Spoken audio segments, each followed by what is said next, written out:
Hi friends, എല്ലാവർക്കും എൻ്റെ YouTube ചാനലിലേക്ക് സ്വാഗതം. നിങ്ങൾ ആദ്യമായാണ് എൻ്റെ ചാനൽ കാണുന്നതെങ്കിൽ സബ്സ്ക്രൈബ് ചെയ്ത് സപ്പോർട്ട് ചെയ്യണേ. ഇന്ന് നമ്മൾ ഡിഗ്രി പ്രിലിംസിന് വേണ്ടി +1 പൊളിറ്റിക്കൽ സയൻസിലെ ചാപ്റ്റർ 3 തിരഞ്ഞെടുപ്പും പ്രാതിനിധ്യവുമാണ് പഠിക്കുന്നത്. ഇതിൽ നമ്മൾ ആദ്യമായിട്ട് നോക്കുന്നത് തിരഞ്ഞെടുപ്പ് എന്നാൽ എന്ത്, വിവിധ തരത്തിലുള്ള തിരഞ്ഞെടുപ്പ് മാർഗ്ഗങ്ങൾ ഏതെല്ലാമെന്നാണ്. തിരഞ്ഞെടുപ്പിൻ്റെ ഡെഫിനിഷനും പിന്നെ വിവിധ തരത്തിലുള്ള തിരഞ്ഞെടുപ്പ് മാർഗ്ഗങ്ങളുമാണ് നോക്കുന്നത്. ഒരു ജനാധിപത്യ രാജ്യത്ത് ജനങ്ങൾ തങ്ങളുടെ പ്രതിനിധികളെ തിരഞ്ഞെടുക്കുന്നു. ഈ പ്രതിനിധികൾ രാജ്യത്തിൻ്റെ ഭരണത്തിലും ഭരണനിർവഹണത്തിലും ക്രിയാത്മകമായി പങ്കെടുക്കുകയും ചെയ്യുന്നു. ഇങ്ങനെ ജനപ്രതിനിധികളെ തിരഞ്ഞെടുക്കുന്ന മാർഗ്ഗമാണ് തിരഞ്ഞെടുപ്പ്. ഒരു ജനാധിപത്യ രാജ്യത്ത് ജനങ്ങൾ തങ്ങളുടെ പ്രതിനിധികളെ എന്ത് ചെയ്യുന്നു? തിരഞ്ഞെടുക്കുന്നു. ഈ പ്രതിനിധികൾ രാജ്യത്തിൻ്റെ ഭരണത്തിലും ഭരണനിർവഹണത്തിലും ക്രിയാത്മകമായി പങ്കെടുക്കുകയും ചെയ്യുന്നു. ഇങ്ങനെ ജനപ്രതിനിധികളെ തിരഞ്ഞെടുക്കുന്ന മാർഗ്ഗമാണ് എന്ത്? തിരഞ്ഞെടുപ്പ്. തിരഞ്ഞെടുപ്പിന് വിവിധ മാർഗ്ഗങ്ങൾ അവലംബിക്കാറുണ്ട്.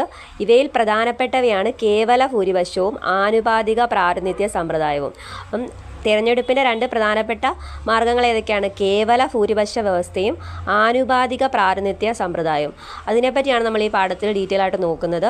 ഇത് തമ്മിലുള്ള വ്യത്യാസങ്ങളും ഇതൊക്കെയാണ് ഇതിനകത്ത് പഠിക്കുന്നത്. അപ്പം തിരഞ്ഞെടുപ്പിൻ്റെ രണ്ട് മാർഗ്ഗങ്ങൾ ഏതൊക്കെയാണ്? കേവല ഭൂരിപക്ഷ വ്യവസ്ഥയും ആനുപാതിക പ്രാതിനിധ്യ സമ്പ്രദായവും. ഇതിൽ കേവല ഭൂരിപക്ഷ വ്യവസ്ഥയാണ് നമ്മൾ പഠിക്കുന്നത്. കേവല ഭൂരിപക്ഷ വ്യവസ്ഥ ആപേക്ഷിക ഭൂരിപക്ഷ വ്യവസ്ഥ അഥവാ ഫാസ്റ്റ് ദി പോസ്റ്റ് സിസ്റ്റം എന്നും ബഹുത്വ വ്യവസ്ഥ എന്നും അറിയപ്പെടുന്നു. കേവല ഭൂരിപക്ഷ വ്യവസ്ഥ ഏതൊക്കെ പേരിലാണ് അറിയപ്പെടുന്നത്? ആപേക്ഷിക ഭൂരിപക്ഷ വ്യവസ്ഥ അഥവാ fast the post FPTP system എന്നും ബഹുത്വ വ്യവസ്ഥ എന്നും അറിയപ്പെടുന്നു. ഈ സമ്പ്രദായത്തിൽ രാജ്യത്തെ വിവിധ നിയോജക മണ്ഡലങ്ങളായി തിരിക്കുന്നു. കേവല ഭൂരിപക്ഷ വ്യവസ്ഥയിൽ എങ്ങനെയാണ്? രാജ്യത്തെ വിവിധ നിയോജക മണ്ഡലങ്ങളായി തിരിക്കുന്നു. ഓരോ മണ്ഡലത്തിലെയും വോട്ടർമാർ സ്ഥാനാർത്ഥികൾക്ക് വോട്ട് ചെയ്യുന്നു. നമ്മുടെ ഇലക്ഷൻ നടക്കുന്ന രീതി ഏതാണ്? കേവല ഭൂരിപക്ഷ വ്യവസ്ഥയാണ്. ഓരോ മണ്ഡലത്തിലെയും വോട്ടർമാർ സ്ഥാനാർത്ഥികൾക്ക് വോട്ട് ചെയ്യുന്നു. ഓരോ മണ്ഡലത്തിലെയും സ്ഥാനാർത്ഥികളിൽ ഏറ്റവും കൂടുതൽ വോട്ട് കിട്ടിയ ആൾ തിരഞ്ഞെടുക്കപ്പെടുന്നു. അതായത് ഓരോ മണ്ഡലവും ഒരു പ്രതിനിധിയാണ് തിരഞ്ഞെടുക്കുന്നത്. അപ്പോൾ രാജ്യത്തെ നിയോജക മണ്ഡലങ്ങളായി തിരഞ്ഞെടുക്കുന്നു. അതിൽ ഓരോ മണ്ഡലവും ഒരു പ്രതിനിധിയാണ് തിരഞ്ഞെടുക്കുന്നത്. ഇന്ത്യയിൽ ലോകസഭ, സംസ്ഥാന നിയമനിർമ്മാണ സഭ, തദ്ദേശ സ്വയംഭരണ സ്ഥാപനങ്ങൾ എന്നിവിടങ്ങളിലേക്കുള്ള തിരഞ്ഞെടുപ്പ് കേവല ഭൂരിപക്ഷ വ്യവസ്ഥ പ്രകാരമാണ് നടക്കുന്നത്. ഉദാഹരണമായി ലോകസഭാ തിരഞ്ഞെടുപ്പിൽ രാജ്യത്തെ മൊത്തം 543 നിയോജക മണ്ഡലങ്ങളായാണ് വിഭജിച്ചിരിക്കുന്നത്. ഓരോ നിയോജക മണ്ഡലവും ഒരു പ്രതിനിധിയെ വീതം തിരഞ്ഞെടുക്കുന്നു. കേവല ഭൂരിപക്ഷ വ്യവസ്ഥയാണ് ലോകസഭ, സംസ്ഥാന നിയമനിർമ്മാണ സഭ, തദ്ദേശ സ്വയംഭരണ സ്ഥാപനങ്ങൾ ഇവിടേക്കെല്ലാം നടക്കുന്ന തിരഞ്ഞെടുപ്പ് രീതി ഏതാണ്? കേവല ഭൂരിപക്ഷ വ്യവസ്ഥയാണ്. ഇതിനെ അറിയപ്പെടുന്ന വേറെ പേരുകൾ ഏതൊക്കെയാണ്? ഫാസ്റ്റ് ദി പോസ്റ്റ് സിസ്റ്റം, ആപേക്ഷിക ഭൂരിപക്ഷ വ്യവസ്ഥ, ബഹുത്വ വ്യവസ്ഥ എന്നും അറിയപ്പെടുന്നു. ലോകസഭയെ എത്ര നിയോജക മണ്ഡലങ്ങളാണ് മൊത്തം തിരിക്കുന്നത്? 543 നിയോജക മണ്ഡലങ്ങളായിട്ടാണ് ലോകസഭയെ വിഭജിച്ചിരിക്കുന്നത്. ഓരോ നിയോജക മണ്ഡലവും എന്ത് ചെയ്യുന്നു? ഒരു പ്രതിനിധിയെ വീതം തിരഞ്ഞെടുക്കുന്നു. ഇനി അടുത്തതായിട്ട് പറയുന്നത് കേവല ഭൂരിപക്ഷ സമ്പ്രദായം. ഈ സമ്പ്രദായത്തിൻ്റെ ഒരു പോരായ്മയാണ് വിമർശനം എന്ന് പറയുന്നത്. ധാരാളം സ്ഥാനാർത്ഥികൾ മത്സര രംഗത്തുള്ളപ്പോൾ വിജയിയാകുന്ന സ്ഥാനാർത്ഥിക്ക് പലപ്പോഴും ഭൂരിപക്ഷ വോട്ടുകൾ കിട്ടണമെന്നില്ല. അതായത് 50% താഴെ വോട്ടുകളായിരിക്കും പലപ്പോഴും ലഭ്യമാവുക. അപ്പോൾ ഇലക്ഷന് തന്നെ ജയിക്കുന്ന ആൾക്ക് 50% താഴെ വോട്ടുകളായിരിക്കും കിട്ടുന്നത്. ചിലപ്പോൾ ഒരു 30% വോട്ടായിരിക്കും. ബാക്കിയുള്ളത് എല്ലാ വ്യക്തികൾക്കുമായിട്ട് എന്ത് ചെയ്യുകയാണ്? പങ്കിടുകയാണ് ചെയ്യുന്നത്. അപ്പോൾ പരാജയപ്പെടുന്ന സ്ഥാനാർത്ഥികൾക്ക് അഥവാ സീറ്റുകൾ കിട്ടാതെ പോകുന്ന പാർട്ടികൾക്ക് ലഭ്യമാകുന്ന വോട്ടുകൾ എന്ത് ചെയ്യുകയാണ്? പാഴായി പോവുകയാണ് ചെയ്യുന്നത്. ഇത് പല വിഭാഗങ്ങൾക്കും പ്രാതിനിധ്യം ലഭ്യമാകാതെ പോകുന്നതിന് കാരണമാകുന്നു. അപ്പം കേവല ഭൂരിപക്ഷ വ്യവസ്ഥയുടെ ഒരു പോരായ്മയാണ് പറയുന്നത്. മത്സര രംഗത്തുള്ളപ്പോൾ വിജയിയാകുന്ന സ്ഥാനാർത്ഥിക്ക് പലപ്പോഴും ഭൂരിപക്ഷ വോട്ടുകൾ കിട്ടണമെന്നില്ല. അതായത് 50% താഴെ വോട്ടുകളായിരിക്കും പലപ്പോഴും ലഭ്യമാവുക. പരാജയപ്പെടുന്ന സ്ഥാനാർത്ഥികൾക്ക് അഥവാ സീറ്റുകൾ കിട്ടാതെ പോകുന്ന പാർട്ടികൾക്ക് ലഭ്യമാകുന്ന വോട്ടുകൾ എന്ത് ചെയ്യുന്നു? പാഴായി പോവുകയാണ് ചെയ്യുന്നത്. അടുത്ത നമ്മൾ പഠിക്കുന്ന ആനുപാതിക പ്രാതിനിധ്യമാണ്. എല്ലാ വിഭാഗം ജനങ്ങൾക്കും അവരുടെ അംഗസംഖ്യയുടെ അനുപാതത്തിൽ പ്രാതിനിധ്യം നൽകുന്ന സമ്പ്രദായമാണ് ആനുപാതിക പ്രാതിനിധ്യ വ്യവസ്ഥ. എല്ലാ വിഭാഗം ജനങ്ങൾക്കും അവരുടെ അംഗസംഖ്യയുടെ അനുപാതത്തിൽ പ്രാതിനിധ്യം നൽകുന്ന സമ്പ്രദായമാണ് ആനുപാതിക പ്രാതിനിധ്യ വ്യവസ്ഥ. ആനുപാതിക പ്രാതിനിധ്യ വ്യവസ്ഥയിൽ രാജ്യത്തെ മുഴുവൻ വിവിധ ബഹു അംഗ മണ്ഡലങ്ങളായി വിഭജിക്കുകയോ രാജ്യത്തെ മുഴുവൻ ഒറ്റ നിയോജക മണ്ഡലമായി കണക്കാക്കുകയോ ചെയ്യുന്നു. ഒരു മണ്ഡലത്തിൽ നിന്ന് ഒന്നിൽ കൂടുതൽ സ്ഥാനാർത്ഥികളെ തിരഞ്ഞെടുക്കുന്നു. നേരത്തെ ഒരു മണ്ഡലത്തിൽ നിന്ന് ഒരു സ്ഥാനാർത്ഥിയായിരുന്നു. ഇവിടെ ഒരു മണ്ഡലത്തിൽ നിന്ന് ഒന്നിൽ കൂടുതൽ സ്ഥാനാർത്ഥികളെ തിരഞ്ഞെടുക്കുന്നു. ഇവിടെ വോട്ടർമാർ വോട്ട് ചെയ്യുന്നത് സ്ഥാനാർത്ഥികൾക്കല്ല. കേവല ഭൂരിപക്ഷ വ്യവസ്ഥയിൽ സ്ഥാനാർത്ഥികൾക്കായിരുന്നു വോട്ട് ചെയ്യുന്നത്. ആനുപാതിക പ്രാതിനിധ്യ വ്യവസ്ഥയിൽ എന്താണ്? സ്ഥാനാർത്ഥികൾക്കല്ല, മറിച്ച് പാർട്ടികൾക്കാണ് വോട്ട് ചെയ്യുന്നത്. നിയമസഭയിൽ ഓരോ പാർട്ടിക്കും കിട്ടുന്ന സീറ്റുകളുടെ എണ്ണം ആ പാർട്ടിക്ക് കിട്ടിയ വോട്ടുകളുടെ എണ്ണത്തിന് ആനുപാതികമായിരിക്കും. അപ്പം നിയമസഭയിൽ ഓരോ പാർട്ടിക്കും കിട്ടുന്ന സീറ്റുകളുടെ എണ്ണം ആ പാർട്ടിക്ക് കിട്ടിയ എന്തിനാണ് വോട്ടുകളുടെ എണ്ണത്തിനാണ് ആനുപാതികമായിരിക്കുന്നത്. ഇതിൻ്റെ ഫലമായി സമൂഹത്തിലെ വിവിധ വിഭാഗങ്ങൾക്ക് നിയമനിർമ്മാണ സഭയിൽ പ്രാതിനിധ്യം ലഭ്യമാകുന്നു. ന്യൂനപക്ഷ വിഭാഗങ്ങൾക്ക് പ്രാതിനിധ്യം ലഭ്യമാകുന്നതിന് ഏറ്റവും ഉചിതമായ മാർഗമാണ് ആനുപാതിക പ്രാതിനിധ്യ സമ്പ്രദായം. ഇന്ത്യയിൽ രാഷ്ട്രപതി, ഉപരാഷ്ട്രപതി, രാജ്യസഭയിലെ അംഗങ്ങൾ എന്നിവരെ തിരഞ്ഞെടുക്കുന്നത് പരോക്ഷ തിരഞ്ഞെടുപ്പ് സമ്പ്രദായ പ്രകാരമാണ്. അപ്പോൾ ആനുപാതിക പ്രാതിനിധ്യം അല്ലെങ്കിൽ പരോക്ഷ തിരഞ്ഞെടുപ്പ് സമ്പ്രദായ പ്രകാരമാണ് രാഷ്ട്രപതി, ഉപരാഷ്ട്രപതി, രാജ്യസഭയിലെ അംഗങ്ങൾ എന്നിവരെ തിരഞ്ഞെടുക്കുന്നത്. ഇവിടെ രാജ്യത്തെ ഒറ്റ നിയോജക മണ്ഡലമായി കണക്കാക്കുകയോ മുഴുവൻ വിവിധ ബഹു അംഗ മണ്ഡലങ്ങളായി വിഭജിക്കുകയോ ചെയ്യുന്നു. ഒരു മണ്ഡലത്തിൽ നിന്ന് ഒന്നിൽ കൂടുതൽ സ്ഥാനാർത്ഥികളെ തിരഞ്ഞെടുക്കുന്നു. സ്ഥാനാർത്ഥികൾക്കല്ല, മറിച്ച് പാർട്ടികൾക്കാണ് വോട്ട് ചെയ്യുന്നത്. രാഷ്ട്രപതി, ഉപരാഷ്ട്രപതി, രാജ്യസഭയിലെ അംഗങ്ങൾ എന്നിവരെ തിരഞ്ഞെടുക്കുന്ന ഏത് മാർഗമാണ്? ആനുപാതിക പ്രാതിനിധ്യ സമ്പ്രദായ പ്രകാരമാണ്.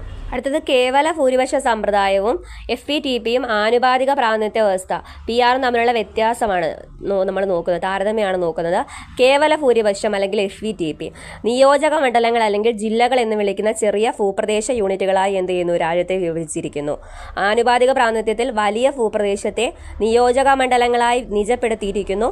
ചിലപ്പോൾ രാജ്യം മുഴുവൻ എന്ത് ചെയ്യുന്നു? ഒറ്റ നിയോജക മണ്ഡലമായിരിക്കും.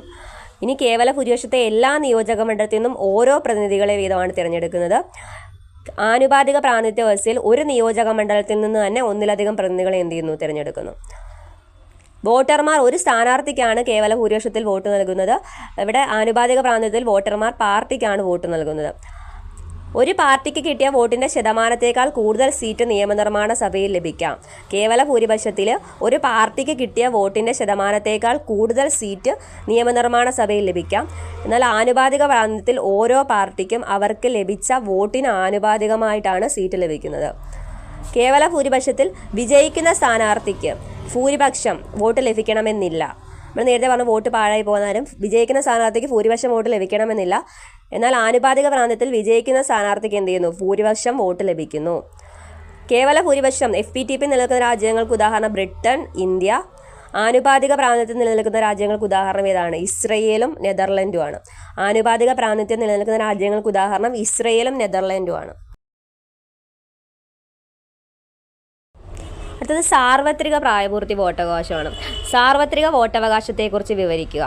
ഒരു രാജ്യത്തെ പ്രായപൂർത്തിയായ ഏതൊരു പൗരനും ജാതി, മത, ലിംഗ, സാമൂഹ്യ, സാമ്പത്തിക വ്യത്യാസമില്ലാതെ തിരഞ്ഞെടുപ്പിൽ വോട്ട് ചെയ്യാനുള്ള അവകാശത്തെയാണ് സാർവത്രിക വോട്ടവകാശം എന്ന് പറയുന്നത്.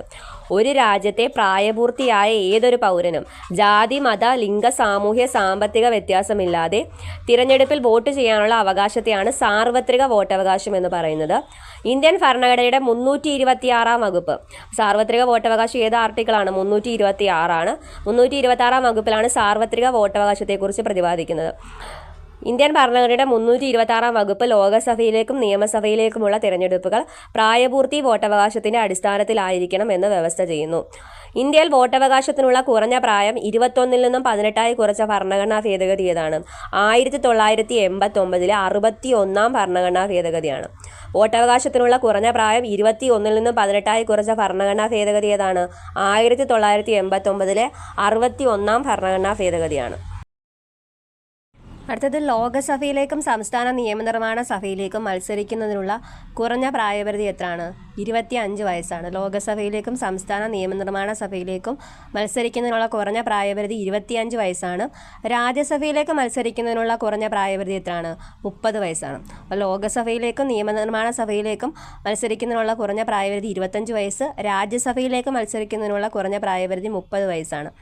ഇനി തെരഞ്ഞെടുപ്പ് കമ്മീഷൻ്റെ പ്രവർത്തനത്തെക്കുറിച്ച് വിവരിക്കുക. ഇന്ത്യൻ ഭരണഘടനയുടെ 324 വകുപ്പ് 324 ആർട്ടിക്കിൾ. തെരഞ്ഞെടുപ്പ് കമ്മീഷനെ പറ്റി പറഞ്ഞ ആർട്ടിക്കിൾ 324 324 വകുപ്പ് തെരഞ്ഞെടുപ്പ് കമ്മീഷനെക്കുറിച്ച് പ്രതിപാദിക്കുന്നു. 1989 വരെ തെരഞ്ഞെടുപ്പ് കമ്മീഷൻ ഏകാംഗ കമ്മീഷനായിരുന്നു. 89 വരെ തെരഞ്ഞെടുപ്പ് കമ്മീഷൻ ഏകാംഗ കമ്മീഷനായിരുന്നു. 89 പൊതു തെരഞ്ഞെടുപ്പിന് മുന്നോടിയായി 2 തെരഞ്ഞെടുപ്പ് കമ്മീഷണർമാരെ നിയമിച്ചു. എന്നാൽ തിരഞ്ഞെടുപ്പിന് ശേഷം വളരെ പെട്ടെന്ന് തന്നെ ഇത് ഏകാംഗ കമ്മീഷനായി പുനഃക്രമീകരിച്ചു. 1993 വീണ്ടും 2 തെരഞ്ഞെടുപ്പ് കമ്മീഷണർമാരെ നിയമിക്കുകയും തെരഞ്ഞെടുപ്പ് കമ്മീഷൻ വീണ്ടും ഒരു ബഹു അംഗ കമ്മീഷനായി അന്നു മുതൽ ഇതൊരു ബഹു അംഗ കമ്മീഷനായി തുടരുന്നു. തെരഞ്ഞെടുപ്പ് കമ്മീഷനെ പറ്റി പറയുന്ന ആർട്ടിക്കിൾ 324 93 മുതലാണ് തെരഞ്ഞെടുപ്പ് കമ്മീഷൻ എന്തായി ബഹു അംഗ കമ്മീഷനായിട്ട് പ്രവർത്തിക്കുന്നത്.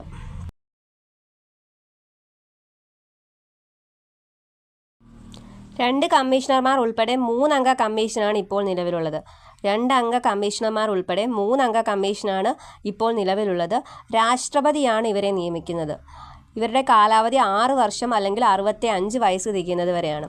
ഇപ്പോൾ തെരഞ്ഞെടുപ്പ് കമ്മീഷനകത്ത് 3 അംഗ കമ്മീഷനാണുള്ളത്. 2 കമ്മീഷണർമാർ ഉൾപ്പെടെ 3 അംഗ കമ്മീഷനാണ് ഇപ്പോൾ നിലവിലുള്ളത്. രാഷ്ട്രപതിയാണ് ആരെ നിയമിക്കുന്നത്? തെരഞ്ഞെടുപ്പ് കമ്മീഷനിലെ അംഗങ്ങളെ നിയമിക്കുന്ന രാഷ്ട്രപതിയാണ്. ഇവരുടെ കാലാവധി 6 വർഷം അല്ലെങ്കിൽ 65 വയസ്സ് തികയുന്നത് വരെയാണ്. പാർലമെൻറ്റ് ഇരുസഭകളും പ്രത്യേക ഭൂരിപക്ഷത്തോടെ ഒരു പ്രമേയം പാസ്സാക്കിയാൽ രാഷ്ട്രപതിക്ക് തെരഞ്ഞെടുപ്പ് കമ്മീഷണറെ നീക്കം ചെയ്യാവുന്നതാണ്.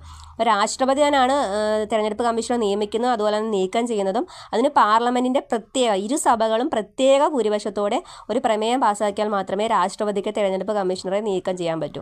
അപ്പം പ്രത്യേക ഭൂരിപക്ഷമാണ് വേണ്ടത്. ഇനി തെരഞ്ഞെടുപ്പ് കമ്മീഷൻ്റെ ചുമതലകൾ എന്തൊക്കെയാണ്? സ്വതന്ത്രവും നീതിപൂർവകവും നിഷ്പക്ഷവുമായ തെരഞ്ഞെടുപ്പ് നടത്തുക. രാഷ്ട്രപതി, ഉപരാഷ്ട്രപതി, പാർലമെൻറ്റ് അംഗങ്ങൾ, സംസ്ഥാന നിയമസഭാ അംഗങ്ങൾ എന്നിവരെ തിരഞ്ഞെടുക്കുന്നതിനുള്ള തിരഞ്ഞെടുപ്പ് നടത്തുക. വോട്ടർ പട്ടിക തയ്യാറാക്കുക. തിരഞ്ഞെടുപ്പുമായി ബന്ധപ്പെട്ട തീയതികൾ നിശ്ചയിക്കുക. രാഷ്ട്രീയ പാർട്ടികൾക്ക് അംഗീകാരം നൽകുകയും അവയ്ക്ക് ചിഹ്നങ്ങൾ അനുവദിക്കുകയും ചെയ്യുക. സ്വതന്ത്രവും നീതിപൂർവകവും നിഷ്പക്ഷവുമായി തിരഞ്ഞെടുപ്പ് നടത്തുക. രാഷ്ട്രപതി, ഉപരാഷ്ട്രപതി, പാർലമെൻറ്റ് അംഗങ്ങൾ, സംസ്ഥാന നിയമസഭാ അംഗങ്ങൾ എന്നിവരെ തിരഞ്ഞെടുക്കുന്നതിനുള്ള തിരഞ്ഞെടുപ്പ് നടത്തുക. വോട്ടർ പട്ടിക തയ്യാറാക്കുക. തിരഞ്ഞെടുപ്പുമായി ബന്ധപ്പെട്ട തീയതികൾ നിശ്ചയിക്കുക. രാഷ്ട്രീയ പാർട്ടികൾക്ക് അംഗീകാരം നൽകുകയും അവയ്ക്ക് ചിഹ്നങ്ങൾ അനുവദിക്കുകയും ചെയ്യുക. അടുത്തത് തെരഞ്ഞെടുപ്പുമായി ബന്ധപ്പെട്ട പെരുമാറ്റച്ചട്ടം നടപ്പിലാക്കുക. തെരഞ്ഞെടുപ്പ് ചെലവുകൾക്ക് പരിധി നിർണ്ണയിക്കുക. വോട്ടെണ്ണൽ നടത്തുകയും തെരഞ്ഞെടുപ്പ് ഫലം പ്രഖ്യാപിക്കുകയും ചെയ്യുക. തെരഞ്ഞെടുപ്പുമായി ബന്ധപ്പെട്ട പെരുമാറ്റച്ചട്ടം നടപ്പിലാക്കുക. തെരഞ്ഞെടുപ്പ് ചെലവുകൾക്ക് പരിധി നിർണ്ണയിക്കുക.